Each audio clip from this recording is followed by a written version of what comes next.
Namaste. So, welcome to the fifth session of स्त्री रोग and hormonal disorder lecture series. So, last time हमने वात पित्त और कफ प्राधान्य से होने वाली अ, हेतु और उसके संप्राप्ति ऐसे देखा था। अब हम त्र्यावर्ता योनि की विकृति देखेंगे। तो इसमें इतिहास मतलब केस टेकिंग, हिस्ट्री पेशेंट की लेना और प्रत्यक्ष परीक्षण करना, examination of the patient is very very important. ये बहुत महत्वपूर्ण होता है। उक्त या अनुक्त कोई भी तो आपका निदान हो, केस टेकिंग के बाद, हिस्ट्री लेने के बाद प्रत्यक्ष रुग्ण परीक्षण, उसके अवयव का परीक्षण करना, ये बहुत महत्वपूर्ण होता है। कई बार इतिहास से हमें दोष, रस, रक्त, शुक्र, ओज, शस्त्रक्रिया, दोष एक तो पता चलता है, धातु पता चलता है, कौन से धातुओं की पहले विकृति या कहाँ पे स्थान संश्रय हो चुका है पहले हिस्ट्री में, इस तरह का पता चलता है। कोई शस्त्रक्रिया है कि हुई है, नहीं हुई है, ये पता चलता है। कृमि, गोवर, जो मिजल्स एंड मम्स, इस तरह की रोमांटिका, मसूरिका, इनकी हिस्ट्री। और एक अलग सा ही हेतु, क्योंकि मेरे कई पेशेंट्स में ये ध्यान में आया, एक मेरे पेशेंट को 35th ईयर में ही मेनोपॉज हो गया था और हिस्ट्री में देखा तो उनको सुपारी, बेटेल नट खाने की आदत थी और इतनी वो आदत थी कि वो 1 मिनट भी वो सुपारी मुंह में रखे बिना नहीं रह सकती थी। तो इतना तीव्र कषाय रस का अति सेवन, तो उससे डेफिनेटली संकोच, कषाय रस से शोषण और मेनोपॉज, इट इज ऑब्वियस संप्राप्ति। तो इसलिए मैंने ये सुपारी इसमें हेतुओं में ऐड कर दी, इतिहास में ऐड कर दी। और मृत्तिका भक्षण, ये एक हेतु बहुत लड़कियों में या बहुत औरतों में भी मिलता है। एंड नॉट ओनली मृत्तिका, कई फीमेल्स में ऐसी एक आदत पाई गई है इसकी, स्पेसिफिकली टीवी के सामने बैठती है और कुछ जिनको पीनट्स या साबूदाना, कच्चा साबूदाना एक एक एक मुंह में डालते रहना, या चावल, मेरे एक पेशेंट में ऐसे पोते उनके भर में गोनियां भरी रहती थी चावल की, और उसको एक वाटी में वो चावल के दाने लेके कच्चा ही चावल एक एक एक खाने की आदत थी। तो इस तरह की क्लेद या कृमि या स्थान संश्रय निर्माण करने वाली, खवैगुण्य निर्माण करने वाली कई आदतें रुग्णों को होती है, that you have to take in consideration. Then मलविबंध का इतिहास, यह एक स्त्री रोगों में हमने हेतुओं में भी देखा था, मलावष्टम्भ का, और ये मलविबंध का इतिहास यह बहुत बहुत महत्वपूर्ण है। उसकी वजह से, मलविबंध की वजह से रजोविबंध, ये मैंने कई पेशेंट्स में देखा है। और जैसे ग्रंथ में लिखा हुआ है, ज्वर चिकित्सा में हम देखते हैं कि वृक्षबद्ध पुरुषाय प्रदद्यात अनुवासनम, उसी तरह से वृक्षबद्ध रजसाय ऑल्सो प्रदद्यात अनुवासनम, यह तकनीक हमारे ध्यान में आती है। देन ऋतु, क्षेत्र, अंबु, बीज, इनकी प्राकृतता है कि नहीं, यह परीक्षण हमें करना पड़ता है स्त्री रोगों में। ऋतु, कई बार अनियमित रजत प्रवृत्ति के कारण ऋतुकाल भी अल्टर हो जाते हैं, तो ऋतु परीक्षण महत्व का है। मैंने आपको लास्ट टाइम एक लेक्चर में बोला था कि रुग्ण का ऋतुमतित्व की भी परीक्षा करनी करनी करनी चाहिए, कि वो ऋतुमती के जो लक्षण हमारे ग्रंथ में बताए हुए हैं वो उसमें है कि नहीं। देन क्षेत्र का परीक्षण, यद्यपि पेशेंट आपके पास इन्वेस्टिगेशन लेकर गर्भाशय की पूरी अंतर की स्थिति लेकर आपके सामने वो फोटो रख देता है, फिर भी आपको योनि परीक्षण करने की जरूरत है। मैंने एक लास्ट टाइम केस बताया था कि उत्तर बस्ती करते वक्त मुझे ध्यान में आया कि गर्भाशय मुख का पाक है। So because that is not given in तुम्हारे इन्वेस्टिगेशन में, वो नहीं आता है। तो योनि पाक, योनि उष्ण स्पर्श, तो वहाँ का स्थानिक परीक्षण करना बहुत इम्पोर्टेंट है। अंबु, बीज, इन सब की प्राकृतता का परीक्षण करना महत्वपूर्ण है। त्र्यावर्ता योनि में जब विकृति आती है तो कई बार दुष्टि जो होती है वो प्रथमावर्त में स्टार्ट होकर तृतीयावर्त की ओर जाती है, या कई बार ऐसा भी होता है कि तृतीयावर्त में दृष्टि प्रथम होती है और वो आगे आते-आते प्रथमावर्त की ओर आती है। तो आपको वो कोर्स ऑफ संप्राप्ति भी देखना ज़रूरी है। हेतुओं का जब हम देखते हैं तो कई बार ऐसा होता है कि मेरे पास एक 2 समान वय की और समान सन्निकृष्ट हेतु की 2 रुग्णा मैंने देखी। मैंने कई बार यह एग्ज़ाम्पल दिया हुआ है इससे पहले भी कि मैं जब रनिंग करती थी तो वो रनिंग ग्रुप में 2 महिलाएँ थी जिनका एज अराउंड 42-43 ऐसा था, 40s में वो दोनों भी थी।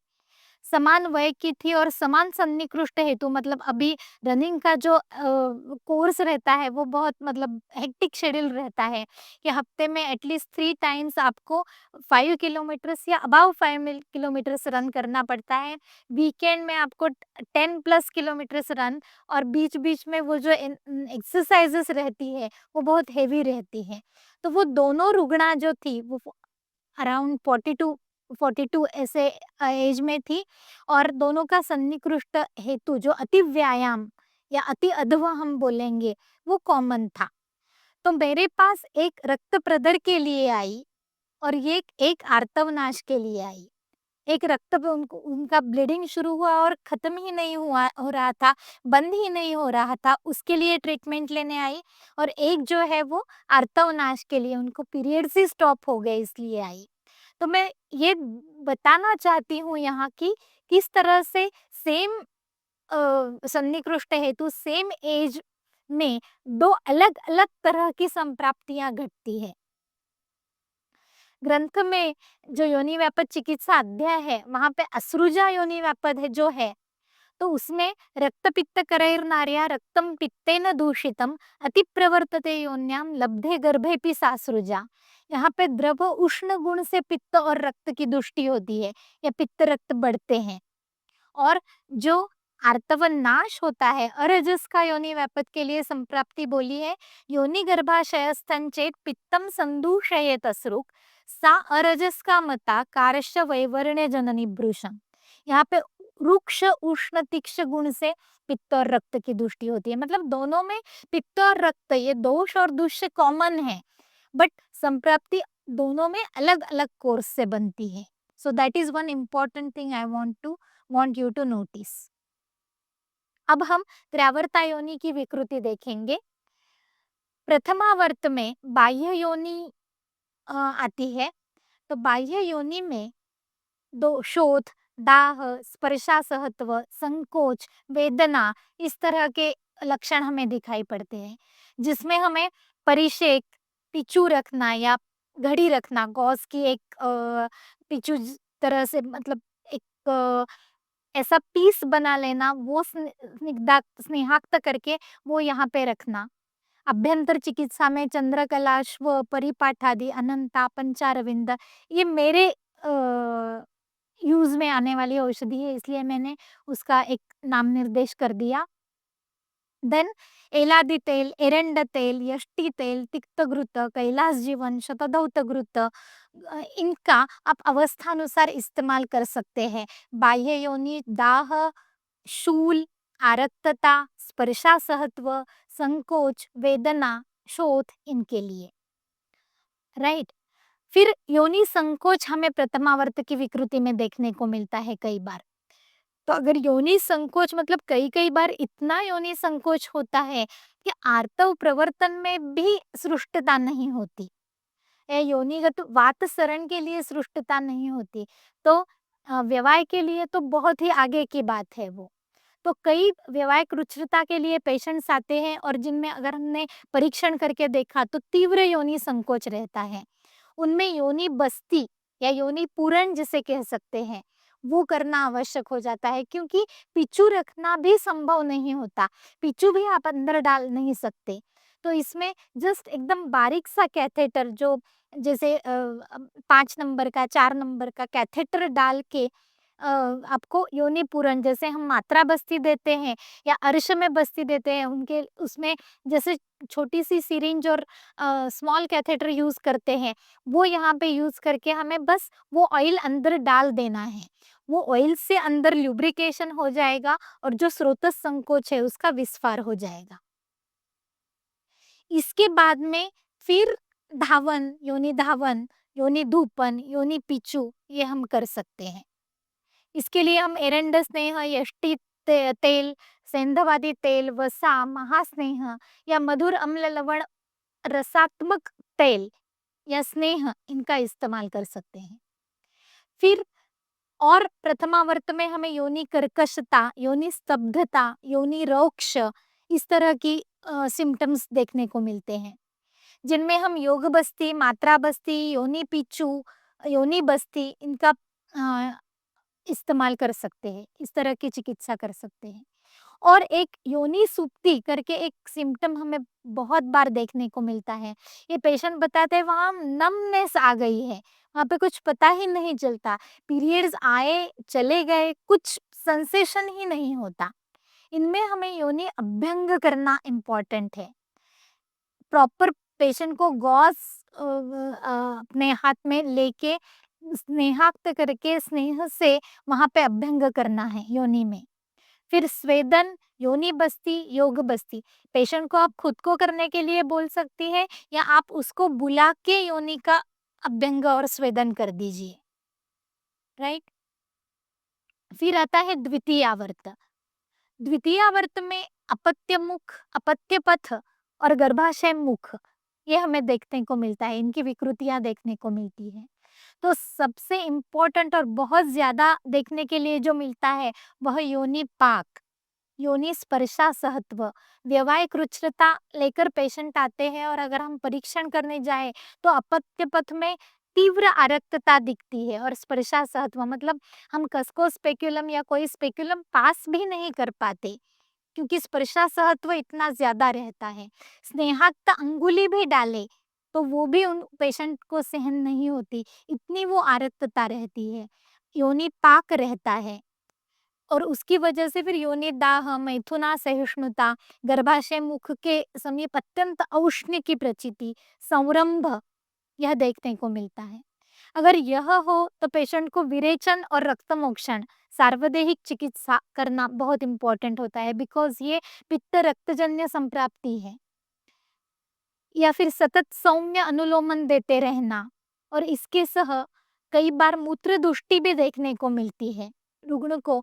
इन लक्षणों के साथ मूत्रदाह, मूत्र कृच्छ्रता या थोड़ी थोड़ी देर में मूत्र सृष्टता नहीं रहती और थोड़ी थोड़ी देर में मूत्र प्रवृत्ति के लिए जाना पड़ता है, यह भी एक अलाइड सिम्टम देखने को मिलता है। तो इसमें स्नेह पूर्वक अवगाह देना, स्नेहन पूर्वक अवगाह देना यह एक इम्पॉर्टेंट ट्रीटमेंट है जिससे पेशेंट को त्वरित उपशम प्राप्त होता है। देन शीत प्रलेप, प्रदेह यह भी हम यहाँ पे कर सकते हैं।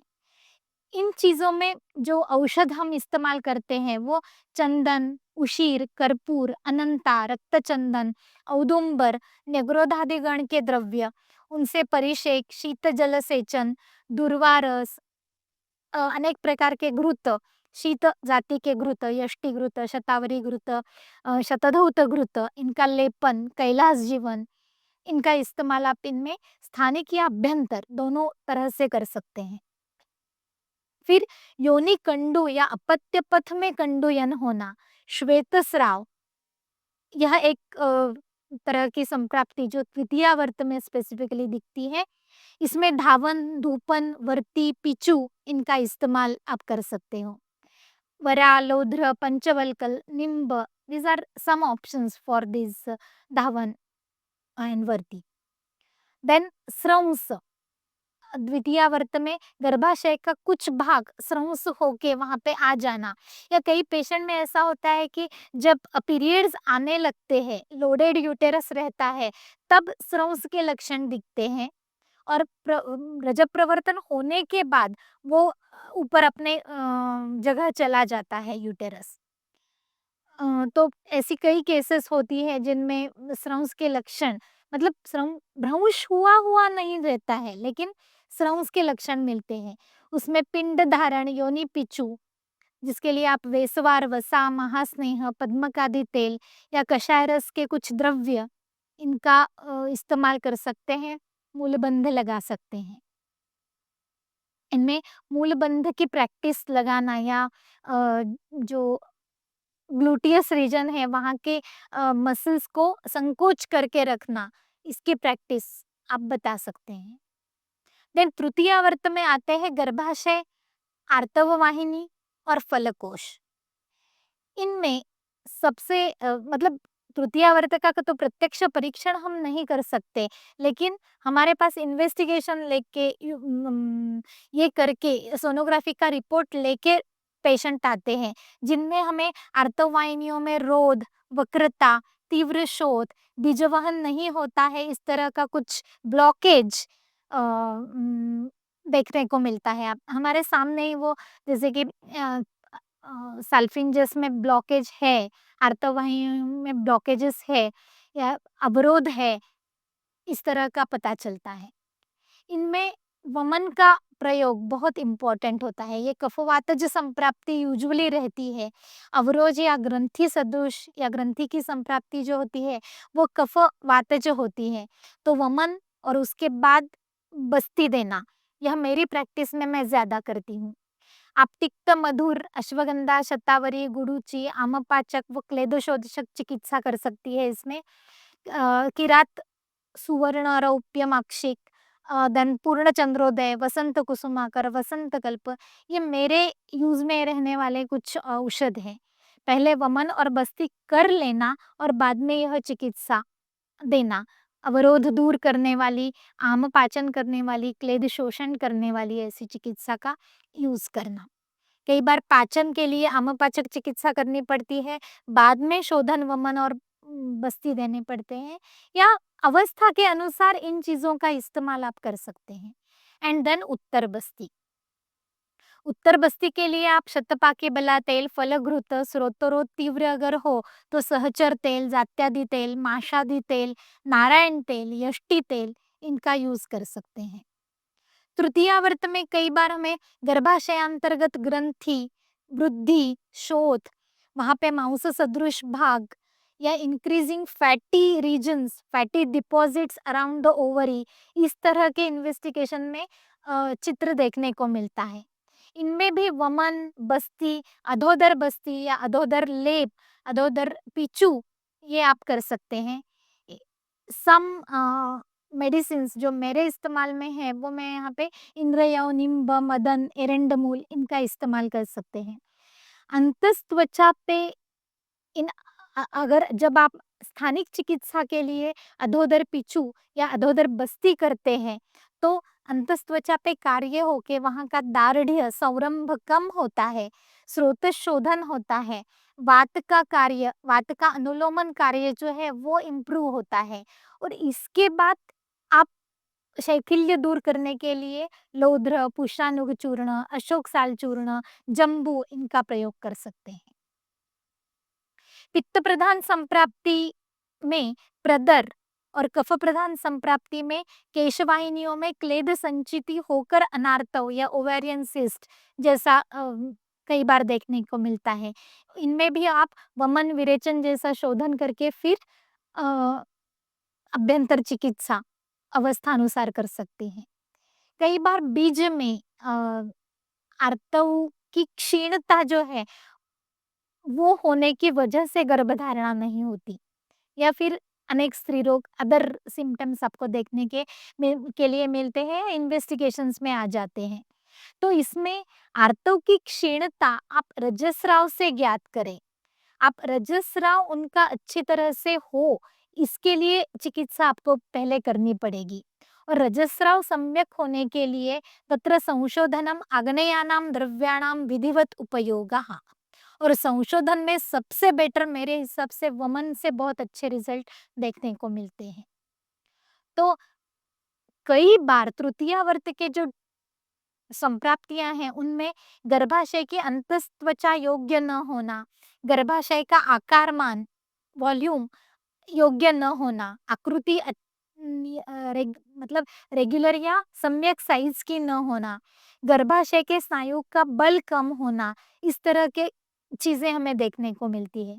और सद्य काल में endometrial biopsy, hysterosalpingography, laparoscopy, pelvic sonography, इन सब इन्वेस्टिगेशन से इन सब का पता हमें चल जाता है, जिसमें गर्भाशय की अंतस्त्वचा का दाढ़, रौक्ष, शैथिल्य, इनका पता हमें चलता है। सो अकॉर्डिंग टू दैट अवस्थानुरूप चिकित्सा हमें करनी चाहिए। अब हम अगले लेक्चर में, इस सीरीज के आखिरी लेक्चर में योनिव्यापक कर्म चिकित्सा के बारे में थोड़ा सा डिटेल्स देखेंगे। टिल देन, धन्यवाद।